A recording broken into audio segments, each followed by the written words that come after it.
Hello viewers, আসসালামু আলাইকুম।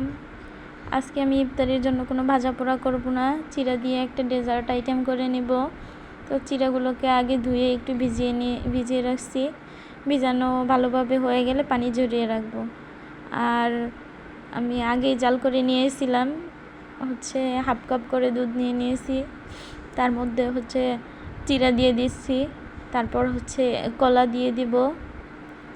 দুইটার মধ্যেই কলা দিয়ে দিব, আমি বেশি কলা নিব না, দুইটাতে একটা কলা ভাগাভাগি করে দিয়ে নিব, কারণ কলাও খুব মিষ্টি, আবার খেজুর আর দুধ দিয়ে কলা তারপর মধু অ্যাড করলে এমনিতেই আরও বেশি মিষ্টি লাগবে। তো বেশি কলা অ্যাড করব না, আর দুইটা করে খেজুর দিয়ে নিব। খেজুর দেওয়া হয়ে গেলে আমি ঘরে মধু ছিল, 2 চামচ মধু দিয়ে দিব। 1 চামচ করে মধু অ্যাড করে নিব।